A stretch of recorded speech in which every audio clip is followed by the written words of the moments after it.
Halo Just People, kali ini kembali bersama saya Galih selaku dari Manajer Regulasi Regasport. Untuk bahasan kali ini kita akan memberikan update terkait dengan penambahan menu di customdesign.net. Menu apa sih itu? Menunya adalah menu yang menunjukkan revisi lebih dari satu kali. Menu ini ditambahkan karena kita juga melihat berbasis data adalah revisi-revisi yang masuk itu bisa di atas satu kali, dan penyebabnya pun bervariatif. Ada yang memang karena kesalahan dari reseller, dan ada juga yang kesalahan dari desainer. Nah, berdasarkan dari hal tersebut, maka kita menambahkan menu revisi lebih dari satu kali. Oke, kembali ya. Apa sih tujuan awalnya? Apa yang akan kita dapatkan dari menu tersebut? Apa yang akan dianalisa? Analisa pertama kita akan melihat dari kualitas pengerjaan desainer. Oke, desainer di menu ini akan terlihat berapa kali sih dia melakukan kesalahan. Kesalahannya itu apa saja sih? Apakah sangat-sangat mendetail atau hanya sekedar oh ini kelupaan menambahkan, oh ini salah ejaan atau salah penempatan letak. Nah, itu kita akan bisa melihatnya di situ. Yang kedua adalah melihat dari pemahaman jaringan, terutama reseller dalam melakukan input. Nah, ini yang paling krusial ya. Dari segi input, dari awal kita menginginkan untuk selalu bisa fix di awal. Nah, kenapa fix di awal? Pertama, data ketika fix di awal, desainer itu mudah untuk melaksanakan pengerjaan, mempercepat proses pengerjaan. Karena apa? Data tidak akan berubah-ubah. Nah, contoh, kenapa kemarin pengerjaan desain sangat lama?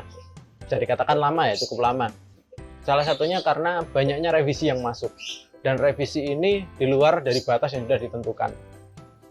Contohnya, merubah data PO, seperti merubah logo, terus menambah atribut teks. Itu kan sebenarnya tidak diperbolehkan. Karena apa? Karena harus merubah data PO awal, dan itu memakan waktu.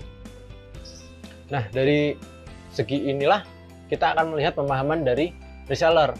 Bagaimana ketika dia menginput, apakah datanya sudah bisa fix atau masih akan berubah-ubah. Kalau ingat, kalau masih akan berubah, itu akan memperlambat proses pengerjaan. Nah, sebenarnya kembali lagi, fix di awal. Bagaimana sih caranya untuk bisa fix di awal? Nah, di Regasport kita akan berbicara mengenai metode BCL. Itu apa? Benar, cepat, dan luas serta nyaman ya. Nah, benar di sini adalah kita harus bisa memberikan informasi terlebih dahulu apa yang disediakan di sistem. Jadi harus paham sistem ya.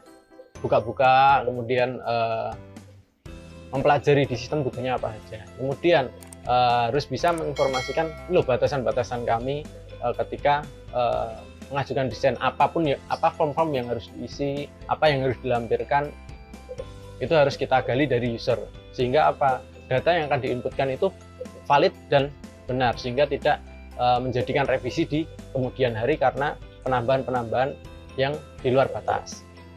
Oke, kemudian cepat. Nah, cepat ini terkait dengan proses validasi di reseller.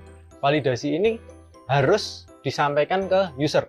Nah, di situ user akan melakukan proses konfirmasi dan validasi terkait desain ini sudah sesuai atau belum. Jika belum sesuai, maka kembali lagi revisi. Tapi ingat, revisi ada batasannya. Bukan berapa kalinya, tapi ada batasan dari revisi tersebut. Misal, bisa melakukan pemindahan tata letak ataupun pembenahan atas ejaan. Semakin cepat dan tepatnya proses validasi itu akan mempengaruhi proses produksi. Terakhir adalah luas. Luas di sini adalah penyampaiannya harus santai. Penyampaiannya harus bisa memberikan informasi yang jelas dengan kata-kata yang nyaman di user atau konsumen. Misal, seperti ketika kita menyampaikan kepada orang tua, orang yang lebih tua, menggunakan kata-kata yang lebih formal, lebih sopan. Tapi misal di user kita itu adalah kaum milenial atau anak-anak muda, kita bisa menggunakan kata-kata yang lebih santai. Jadi ingat, BCL salah satu metode untuk bisa mendapatkan data awal yang fix dan benar. Jadi ingat, fix di awal sangat membantu desainer dalam mengerjakan custom design yang diajukan. Mungkin itu aja tips yang bisa saya sampaikan. Tetap ingat BCL dan tetap jaga kesehatan. Jangan lupa untuk selalu like, comment, and subscribe di channel Temen Itu Sukses Bareng. Salam.